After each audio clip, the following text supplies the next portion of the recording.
personnes vont prendre la parole et je vais commencer par donner la parole à Monsieur le maire qui nous accueille. Important. Merci Nicole. Oui, bonjour mesdames, bonjour messieurs, chers amis. Alors permettez-moi de vous souhaiter la bienvenue aux associations représentées dans ce rassemblement de soutien aux actions entreprises pour un monde de paix, de solidarité, de justice sociale et climatique, sans armes nucléaires. Vous le savez, la ville de Château-Arnoux, Saint-Auban est adhérente à l'Association française des communes, départements et régions pour la paix, présidée par Philippe Riot, maire de Grigny. Cette association fait partie du réseau international des maires pour la paix, fondé par le maire d'Hiroshima pour faire progresser la culture de la paix et notamment nécessité d'abolir les armes nucléaires. Partout dans le monde, et notamment en France, des élus s'engagent en faveur du désarmement nucléaire. C'est le cas du Forum des parlementaires des États du G7, qui viennent de publier une adresse aux dirigeants du G7, ainsi qu'au président du Conseil européen et à la présidente de la Commission européenne, qui vont se réunir à Hiroshima du 19 au 21 mai. Dans leur déclaration, je ne vais pas vous la lire entière, ces parlementaires exhortent les dirigeants à écouter les Hibashuka, c'est-à-dire les victimes des armes nucléaires, survivants des bombardements d'Hiroshima et de Nagasaki, mais aussi les victimes des essais nucléaires comme en Polynésie française.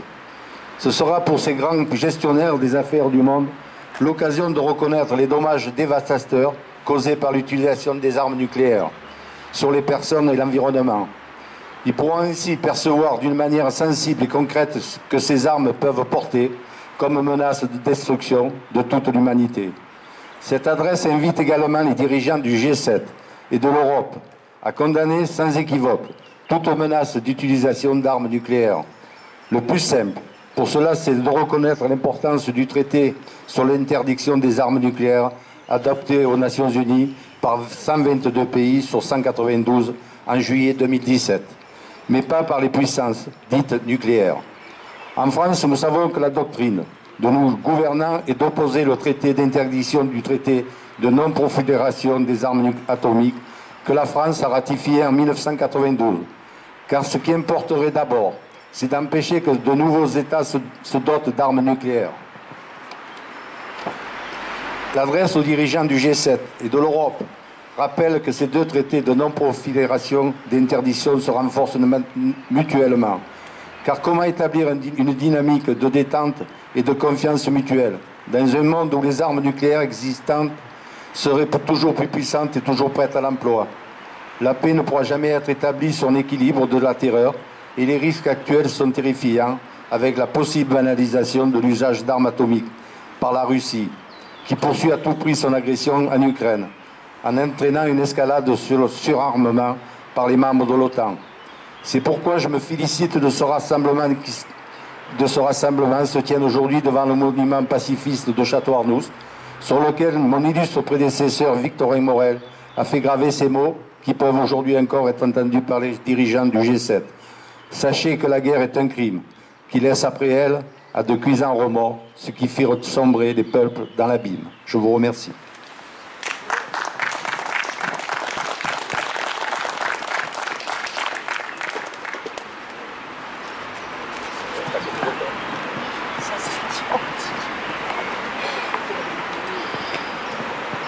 Nous avons organisé aujourd'hui ce rassemblement parce que la semaine prochaine passe à l'Assemblée nationale la loi pour le développement des armes.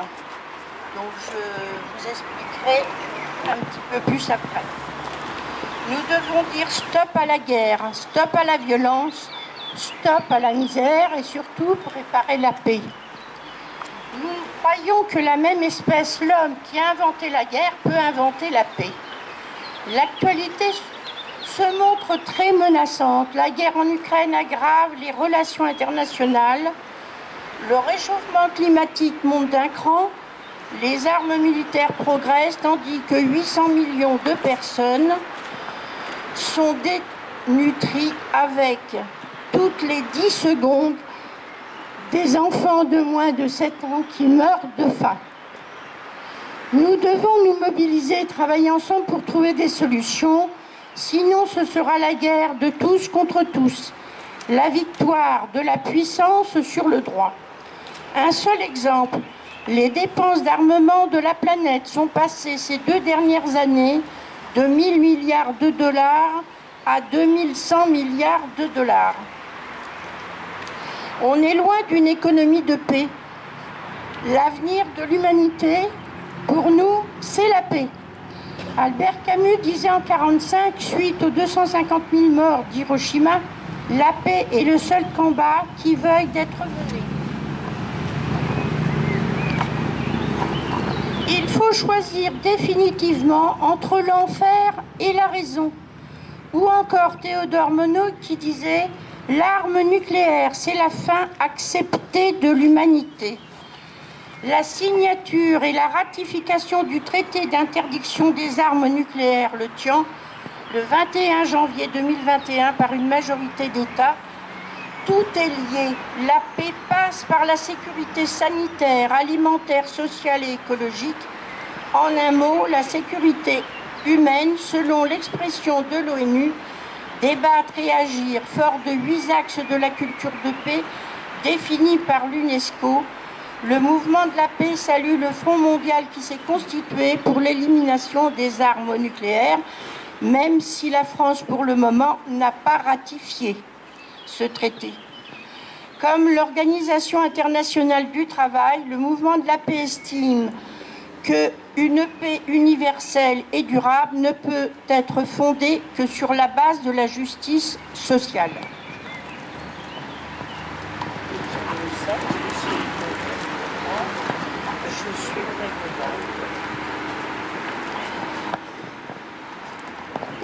Alors, il n'y a pas d'argent pour les retraites. Il n'y a pas d'argent pour les hôpitaux. Il n'y a pas d'argent pour l'éducation nationale. Mais M. Macron propose le service national universel. Donc, il va prendre de l'argent sur les comptes de l'éducation nationale pour financer ce projet. Cela, on le dénonce de plus qu'il s'adresse à des jeunes de 15 à 17 ans qui souhaitent vivre, c'est ce qu'il dit, une belle expérience collective, se rendre utile aux autres, créer des liens forts et se découvrir un talent pour l'engagement. Ça, c'est officiel. Permettons aux jeunes de défendre d'autres valeurs, c'est ce que l'on dit, éduquer à la paix et l'émancipation, pas à la guerre et à l'endoctrinement. Alors que la politique gouvernementale casse tous les acquis sociaux mis en place sur la base de la solidarité et que des choix objectifs d'exclusion sont faits en matière d'aménagement du territoire, alors que le gouvernement favorise l'industrie des armes et leur commerce lucratif, refuse de signer et ratifier le TIAN et s'investit activement dans l'OTAN en entraînant l'Europe depuis quelque temps.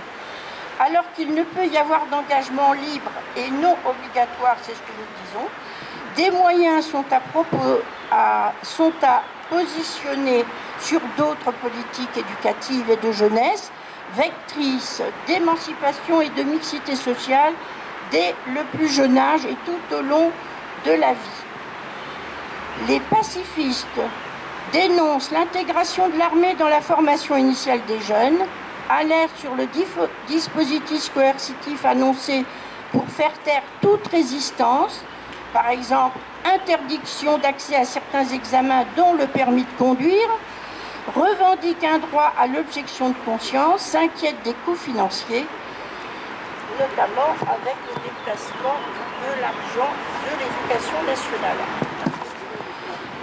Les pacifistes réaffirment que cibler les 15-17 ans relève d'un abus de faiblesse, exige une réelle formation à la culture de la paix, à l'arrêt immédiat de la procédure du déploiement du SNU, arrêt de toute politique de jeunesse complémentaire à l'instruction se fondant sur un régime obligatoire. Rappelle que la formation à la citoyenneté est la mission de l'éducation nationale et de l'éducation populaire. revendique que des moyens financiers et humains soient enfin donnés à l'éducation nationale et à l'éducation populaire et au milieu associatif, contre une culture de la guerre pour une culture de la paix. Le mouvement de la paix appelle à une convergence des luttes pour la justice sociale et écologique et les luttes pour la paix. Pas de justice sociale sans paix, pas de paix sans justice sociale. Je vous remercie.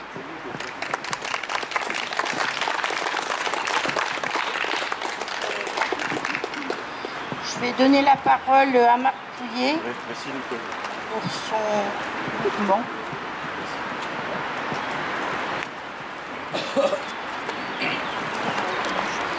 Bon. Amis camarades, bonjour. La Libre Pensée remercie le mouvement de la paix qui est à l'origine de cette initiative. C'est très important parce que ça ne bouge pas beaucoup, je pense. On peut le remarquer sur ces questions-là en ce moment, alors que c'est, comme monsieur le maire l'a bien rappelé, c'est extrêmement poignant en ce moment. C'est très dangereux. Alors voilà. Paix des charniers, paix des cimetières en Ukraine et en Russie, ou cessez-le-feu immédiat. Macron a tranché. Pour avoir une guerre d'avance, comme il dit, 413 milliards en 7 ans pour le réarmement de la France au détriment des besoins de la population, de ses revendications, de ses droits élémentaires et de ses libertés républicaines. Un service militaire obligatoire, le SNU, pour la jeunesse à qui il voudrait interdire de choisir son avenir professionnel, avec Parcoursup notamment, pour finir comme chair à patron avec la liquidation des lycées professionnels publics, sinon comme chair à canon dans l'armée, la livraison d'armes à l'Ukraine dans le cadre de l'Union européenne et de l'OTAN, le hachoir russe qui engloutit jour après jour la vie de centaines de jeunes hommes ukrainiens et russes, devrait donc continuer. Voilà où on en est. Pourtant, on a appris par l'ancien chef d'état-major allemand qu'il y a eu des négociations à Istanbul au début de la guerre, négociations de type nouveaux accords de Minsk d'ailleurs, qui pouvaient laisser espérer une issue positive. Boris Johnson les a fait capoter parce qu'il fallait prolonger la guerre. Selon ce général allemand, à la retraite, les belligérants sont actuellement dans l'impasse car les livraisons d'armes insuffisantes pour les buts militaires ukrainiens ne servent qu'à prolonger la guerre. Ce serait donc le moment idéal pour relancer les négociations et épargner de nouvelles charretées de morts. Les va-t-en-guerre ont choisi leur camp, comme Clémenceau dans son discours du 8 mars 1918, bien sûr. Il disait « Ma politique étrangère et ma politique extérieure et intérieure, c'est tout un. Politique intérieure, je fais la guerre. Politique extérieure, je fais toujours la guerre. » Romain Rolland, dans son manifeste pacifiste de 1914, faisant écho à Jaurès, assassiné pour l'exemple, disait « Le pire ennemi n'est pas au dehors des frontières, il est dans chaque nation. C'est ce monstre à 100 têtes qui se nomme l'impérialisme, cette volonté d'orgueil et de domination qui veut tout absorber ou soumettre ou briser, qui ne tolère point de grandeur libre hors d'elle. » Paraphrasant Anatole France, Marcel Pagnol, dans sa pièce de théâtre de 1925, Les marchands de gloire, fait dire à ses personnages « Mon fils est mort pour la patrie, peut-être aussi pour les marchands de canons, peut-être aussi pour les pétroliers et pour la haute finance, enfin la haute banque internationale. C'est pour ça qu'on tue nos enfants. » Les va-t-en-guerre érigés en experts et chefs de guerre autoproclamés sont légion chaque jour sur les ondes et les écrans. Ils sortent de partout pour nous convaincre qu'il faut une nouvelle saignée des peuples pour infliger une défaite à Poutine. Quel prix à payer pour les peuples? Il a fallu 2 révolutions en Russie et en Allemagne pour faire cesser la guerre impérialiste de 14-18, les mutineries sur le front de la France qui ont été réprimées. La Seconde Guerre mondiale a vu son compte réglé, mais à quel prix? Par l'immense résistance des peuples et non pas par l'armement impérialiste livrés au compte-gouttes par les uns, et encore sous condition, et directement par les autres, par le bombardement systématique des villes à forte concentration ouvrière, au mépris des populations civiles. La Yougoslavie sous les bombes de l'OTAN en 1990 en a fourni un remake édifiant sur sa nature. Le 8 mai 1945, le peuple algérien fut remercié de sa participation à l'écrasement du monstre nazi par les fusillades, les bombes françaises et le maintien de son statut de sous-citoyen colonisé. Le grand pacifiste Albert Einstein s'en était aussi mordu les doigts, qui croyait agir pour la dissuasion et donc pour la paix par son courrier de 1939 adressé à Roosevelt. En 1945, à son grand dame, 2 bombes décimèrent les populations d'Hiroshima et de Nagasaki sur ordre de Truman, inaugurant l'ère tant redoutée de la menace nucléaire. Le 2 novembre 1917, je fais un catalogue comme ça, mais je vais arrêter. Une nation, je cite Arthur Koestler, une nation, le Royaume-Uni, promis solennellement à une seconde les Juifs persécutés, le territoire d'une troisième, les Arabes de Palestine. Depuis, ce ne sont que massacres réguliers des populations de Gaza et l'apartheid en Israël.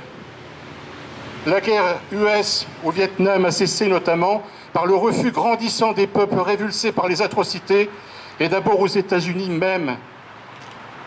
Vers une troisième guerre mondiale, le discours de Joe Biden de mars 2022, devant un parterre de capitalistes, ne laisse non plus aucune illusion sur les intentions de l'impérialisme le plus puissant de la planète. Joe Biden donc dit, vous savez, nous sommes à un point d'inflexion, je crois, dans l'économie mondiale. Pas seulement dans l'économie mondiale, dans le monde. Il se produit toutes les 3 ou 4 générations. Et c'est maintenant un moment où les choses changent. Il va y avoir un nouvel ordre mondial. Et nous devons le diriger. Et nous devons unir le reste du monde libre pour le faire. Faut-il traduire ces propos? Comme l'écrivait Randolph Bourne pendant la Première Guerre mondiale, la guerre est la santé de l'État. On l'a compris, selon Biden, une 3e guerre mondiale est donc nécessaire pour la santé de l'impérialisme dominant. L'ennemi est d'ores et déjà désigné, la Chine de Xi Jinping. L'oligarque de Kiev, l'ubiquiste Zelensky, profite de la guerre pour rayer d'un trait de plume le code du travail en Ukraine contre les salariés et contre les syndicats ouvriers. Il rencontre le pape, arborant l'écusson de l'Union des nationalistes ukrainiens, organisation de sinistre mémoire qui a collaboré avec les nazis. Et on veut nous faire croire qu'il va sauver le peuple ukrainien du hachoir de l'oligarque chef Poutine en continuant la guerre qui ne sert que les marchands d'armes d'un impérialisme mondial aux abois et sous perfusion. Aujourd'hui des chars, demain des avions, c'est même aujourd'hui d'après ce que j'ai compris, et après-demain, nos fils. Seuls les peuples, avec leurs organisations en toute indépendance, peuvent imposer le cessez-le-feu. En Allemagne, une députée en désaccord avec son groupe, Die Linke, déclare « Les livraisons d'armes à l'Ukraine d'aujourd'hui sont les crédits de guerre de 1914. Ceux qui demandent des livraisons d'armes ont approuvé hier les crédits de guerre. Il faut savoir une chose, ces livraisons d'armes ne sont rien d'autre que le billet d'entrée pour cette guerre. C'est le moment pour manifester, pour dire halte à la guerre, comme le font les citoyens de nombreux pays. Ces jours derniers, avec Stop the War, les Britanniques manifestent à Londres pour des pourparlers maintenant, pour dire non à l'invasion russe, non à l'OTAN. Les Allemands manifestent à la porte de Brandebourg, à Berlin, contre l'escalade, pour un cessez-le-feu. Les Espagnols se rassemblent à Madrid. Les Italiens sont à Gênes, avec les travailleurs portuaires et leurs syndicats, qui refusent de charger ou décharger les armes pour dire baisser les armes, augmenter les salaires. Les Grecs et les Turcs, réunis dans une déclaration commune, veulent que leur pays sorte de l'OTAN et que la mer Égée et la Méditerranée deviennent des mers de paix. Des femmes ukrainiennes, femmes et mères de soldats envoyés sur le front, organisent à Kiev et dans d'autres villes des rassemblements pour exiger le retour de tous les soldats à la maison. la fin des hostilités, la paix tout de suite avec la Russie. Amis, camarades, à notre tour de dire halte à la guerre, halte au massacre, ni Poutine, ni l'OTAN, cessez le feu. Et je profite de cette occasion de nous rencontrer, nous, les associations pacifistes, qui sommes là, pour proposer, puisqu'on est d'accord sur le fait que c'est inadmissible que Macron veuille embrigader la jeunesse dans le cadre du SNU, il faudrait qu'on puisse discuter, voir ensemble dans quelle mesure on ne pourrait pas organiser des conférences, des réunions, notamment avec la jeunesse de ce département, parce que c'est elle qui va être sollicitée, qui est déjà sollicitée, et bientôt ça va être leur tour ici dans le département, si ce n'est pas déjà commencé. Et on sait que Macron, il veut remettre en place un service militaire à la place de leur avenir. Voilà, c'est toujours. Merci beaucoup.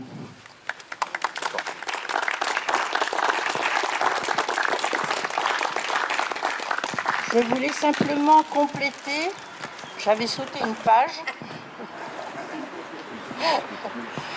Je vous avais dit que je vous parlerai de la loi de programmation militaire qui va être votée la semaine prochaine. Donc, c'est pour vous dire que nous, on est bien sûr non à cette loi de programmation qui correspond à 413 milliards, c'est-à-dire plus 41% d'augmentation pour l'armée et 60 milliards pour les armes nucléaires. Donc c'est quand même grave parce que c'est de l'argent qui pourrait être utilisé autrement. Et malheureusement, en ce moment, on ne parle que de guerre partout. Et c'est quand même désolant. Je vous remercie.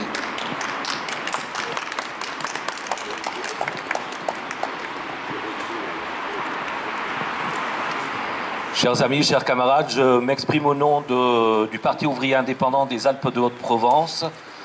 Et à ce titre, je souhaiterais premièrement saluer l'initiative du mouvement de la paix et remercier Monsieur le maire de son accueil. La guerre est la continuation de la politique par d'autres moyens, clamait l'officier prussien Karl von Clausewitz au lendemain des guerres napoléoniennes. La guerre est la continuation de la politique par d'autres moyens. Si on ne comprend pas cette phrase, si on ne comprend pas cette réalité, on ne peut comprendre ce qui se passe à nos portes, ce qui se passe en Ukraine. La politique de la Russie, c'est la défense des intérêts des oligarques russes, qui se sont enrichis au pillage des ressources industrielles et économiques de l'ex-URSS. La politique de l'impérialisme américain, dont le bras armé est l'OTAN, c'est la défense de l'intérêt exclusif du capitalisme américain. Mais est-ce la politique des mères russes qui pleurent leurs fils morts au combat ? Est-ce la politique des fils et des filles ukrainiens, des femmes ukrainiennes, qui pleurent leurs pères et leurs maris morts au combat? Est-ce la politique des peuples du continent européen qui sont en proie à la hausse vertigineuse des prix et qui se voient confrontés à la menace de l'extension du conflit? Qu'on ne s'y méprenne pas. Le mouvement ouvrier dans son ensemble est solidaire tant du peuple russe que du peuple ukrainien. Mais devrait-il pour autant prendre parti pour l'une ou l'autre des deux bandes de hyènes qui s'affrontent sur ce champ de bataille qu'est devenu la terre d'Ukraine, l'OTAN d'une part, la Russie de Poutine de l'autre? Non, le Parti ouvrier indépendant est indéfectiblement aux côtés des peuples et des travailleurs du monde entier. Pas celui des exploiteurs, des oppresseurs et des fauteurs de guerre. La devise de notre nation républicaine est liberté, égalité, fraternité. Liberté? Le peuple n'a qu'un ennemi dangereux, c'est son gouvernement, disait le grand révolutionnaire français Saint-Just. Combien la situation actuelle lui donne raison? Répression, coups de matraque, nassage, gaz lacrymogène depuis 2018. Des éborgnés, des morts, des mutilés. Tel est le bilan sanglant du macronisme. Arrestation à domicile de l'intégralité de la population, attestation dérogatoire de déplacement, mesures toutes plus arbitraires et liberticides les unes que les autres, couvre-feu, passe frauduleusement qualifié de sanitaire qui institue un contrôle généralisé de la population et établit de fait deux catégories de citoyens, loi sécurité globale, loi séparatisme. Et désormais, la préfecture de police de Paris souhaite équiper les drones survolant les manifestations d'un diffuseur de produits marquants codés, un produit invisible pouvant rester plusieurs mois sur la peau et les vêtements et détectable à l'aide de lampes ultraviolets. J'en oublie sans doute parmi toutes les turpitudes que nous subissons depuis 6 ans. Service national universel pour embrigader la jeunesse, tandis qu'on bouge son avenir avec Parcoursup. Et ce sont ces gens-là qui nous imposent des reculs de plus en plus incessants et brutaux des libertés individuelles et publiques, qui prétendent que l'envoi d'armes à l'Ukraine serait la lutte des vertueuses démocraties occidentales contre un régime autoritaire. De qui se moque-t-on? Égalité? La fortune des milliardaires français a plus que triplé depuis le début du premier quinquennat d'Emmanuel Macron, tandis que près de 8 millions de personnes recourent à l'aide alimentaire et que les salaires stagnent. Celle de Bernard Arnault s'établit désormais à 211 milliards de dollars, tandis que des millions de travailleurs ont du mal à boucler leur fin de mois. En Ukraine, Zelensky a signé un décret remettant en cause les conventions collectives, limitant fortement le droit de grève et de négociation collective des salariés. Dans le même temps, 11 partis de gauche ont été interdits par le gouvernement ukrainien, tandis que les milices d'extrême droite courent les rues. Ce modèle de société sert-il les intérêts des travailleurs? C'est cela que nous sommes censés nous défendre en nous rangeant derrière les faucons de guerre du gouvernement français? Fraternité? Depuis des mois, les travailleurs français mènent, avec leurs organisations syndicales, un combat acharné contre la réforme des retraites et les politiques de régression sociale du gouvernement Macron-Borne. Cette réforme a été menée avec tous les outils antidémocratiques de la Ve République, qui n'est certainement pas notre République, dont le fameux 49.3. Ce combat n'est pas fini.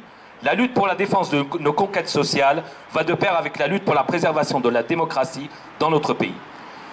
On nous parle des 12 milliards d'euros de déficit des caisses de retraite pour justifier cette réforme. Mais qu'est-ce comparé au plan de hausse de 413 milliards d'euros de dépenses militaires pour la guerre et la destruction?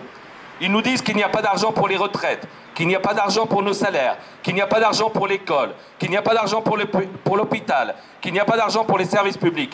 Mais l'argent coule à flot pour leur guerre et pour les marchands d'armes. Ça suffit.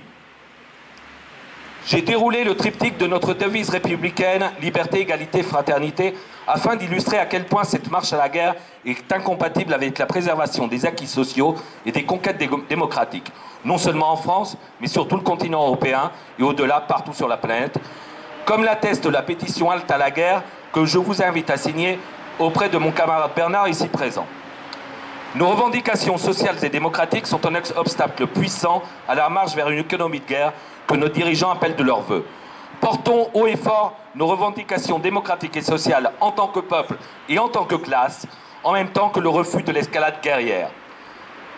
Notre grand Jaurès disait autrefois que le capitalisme porte en lui les germes de la guerre, comme les nuées portent leur âge. Oui, les capitalistes, qu'ils soient américains, ukrainiens, français ou russes, non seulement se font la guerre entre eux, mais ils ont déclaré la guerre au peuple de la planète. Ils font la guerre à toutes les conquêtes de la civilisation humaine sur cette planète. Comme le dit ce si beau monument devant lequel nous nous tenons, la guerre est désormais un crime. Il est temps d'y mettre un terme. Baissons les armes, augmentons les salaires, non à la guerre, niet wojnie.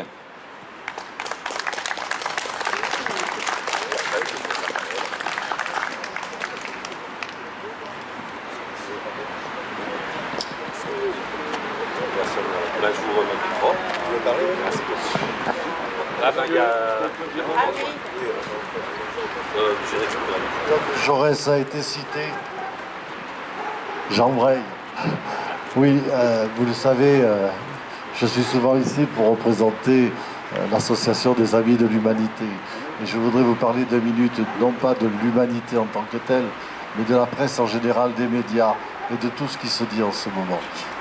Bon, l'Humanité, en ce qui la concerne, a une ligne éditoriale constante, indéfectible, depuis sa création par Jean Jaurès, qui d'ailleurs a payé de sa vie sa volonté de prôner la paix dans le monde et à l'époque contre la guerre qui allait être déclarée. C'est le premier mort de la guerre 14-18, vous le savez aussi. Depuis, ça n'a pas changé. L'ancien directeur qui a quitté son poste depuis moins d'un an de l'Humanité a lui-même écrit l'année dernière, très peu de temps après le déclenchement de la guerre en Ukraine, un petit livre qui explique non seulement les raisons de cette guerre en Ukraine, mais les moyens d'y faire face. Bon, moi je voudrais surtout faire bien percevoir que nous sommes dans un combat idéologique, un combat d'idées permanent. Et actuellement, ce qui se passe justement au Japon doit nous interroger. Hier, le fameux G7 qui regroupe les principaux dirigeants des pays capitalistes, les plus grands capitalistes du monde avec ceux de l'Europe, se sont réunis à l'invitation de l'un des membres du G7, c'est-à-dire le Japon, à Hiroshima. Et les dirigeants d'Hiroshima, plutôt du Japon, ont invité les dirigeants du G7 à visiter le mémorial d'Hiroshima. Et moi je dis, il faut faire attention. En faisant ça, les Japonais ont montré qu'ils veulent essayer d'éradiquer la prolifération des armes nucléaires dans le monde. Et pourtant, les mêmes Japonais n'ont toujours pas signé le fameux traité d'interdiction des armes nucléaires. 92 pays l'ont fait, pas le Japon. Donc, vous voyez, en même temps que ces gens disent « Rappelez-vous, nous avons des centaines de milliers de morts dus aux armes nucléaires », et venez voir ce que ça a été, eh bien, eux-mêmes ne font pas ce pas. Pourquoi? Vous le savez, parce que ces Japonais sont dirigés par des capitalistes eux aussi, qui ont bien besoin d'être toujours d'accord avec les États-Unis. Donc, première chose. De même, toutes les associations qui sont intervenues auprès de ces dirigeants à propos de ce G7 ont demandé à ce que le désarmement nucléaire soit à l'ordre du jour. Bien évidemment, ça ne sera pas le cas. Et au contraire, alors que ce sommet se tient en ce moment, en présence évidemment des dirigeants des États-Unis, on apprend que le président des États-Unis vient d'autoriser les pays qui le peuvent à fournir des avions à l'Ukraine, en sachant que les Russes, qui sont donc les envahisseurs de l'Ukraine, ont déjà annoncé à plusieurs reprises qu'ils n'hésiteraient pas, si besoin, à utiliser l'arme nucléaire. Si ça, c'est pas de l'escalade, qu'est-ce que c'est? Donc, en même temps que ces gens font mine d'être contre les essais, contre les armes nucléaires, eh bien, ils font tout le contraire. Et en France, c'est la même chose, puisque on continue à prôner indéfectiblement, je parle des gouvernants, la dissuasion nucléaire, comme si c'était un bouclier, comme si c'était le moyen de se prémunir contre la guerre, alors qu'on sait que justement cette guerre nucléaire, elle peut se déclencher à tout moment.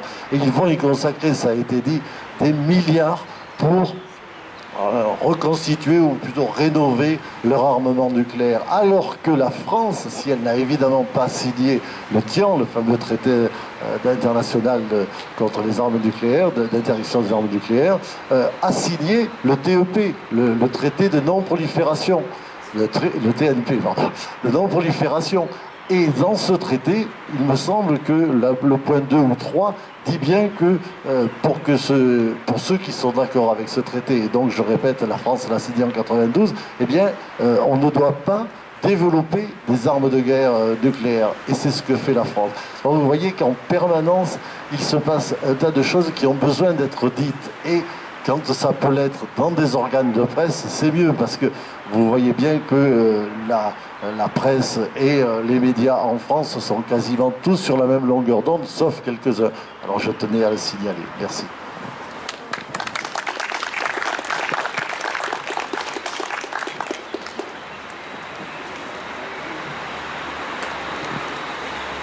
Bonjour, je voudrais dire quelques mots en tant que représentant du PNL. Nous sommes une petite organisation. Nous faisons partie d'une organisation internationale qui s'appelle ICOR. Et alors, quand je repense à ce qui a été dit là aujourd'hui par les différents orateurs, je pense qu'il y a beaucoup de choses qui nous mènent à travailler encore plus ensemble. C'est bien que nous soyons ici, toujours un petit peu les mêmes fidèles, mais il faudrait qu'on ait un impact beaucoup plus important. Et pour avoir un impact plus important, il faut lier les différents problèmes qu'on rencontre, ça a été fait d'ailleurs, qu'on rencontre dans cette société, que ce soit les problèmes sociaux, écologiques et par rapport à la guerre.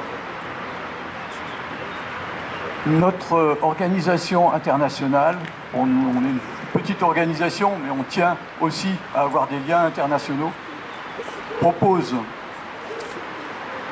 avec donc une soixantaine d'autres organisations et puis d'autres contacts, de créer en septembre de faire un congrès de constitution d'un front uni international contre l'impérialisme et la guerre.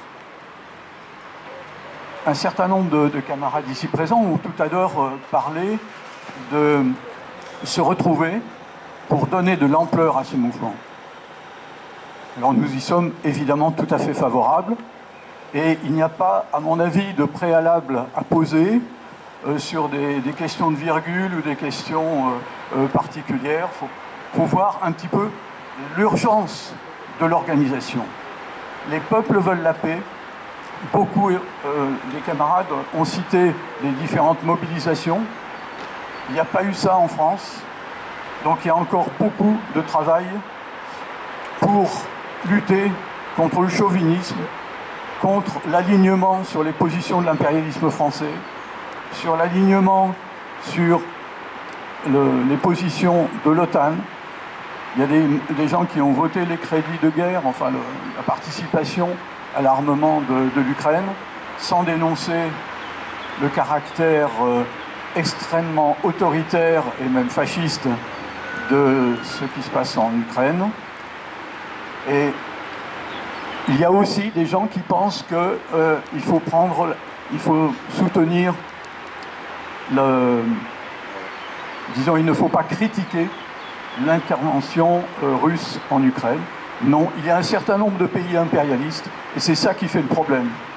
Les pays impérialistes veulent, de période en période, c'est pour ça qu'on va vers une troisième guerre mondiale, se repartager le monde.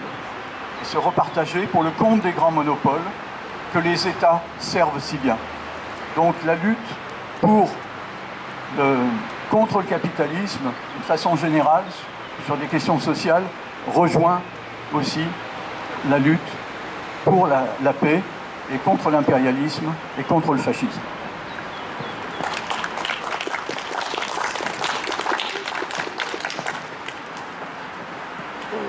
Parmi les mouvements, associations ou partis qui ont pris la parole,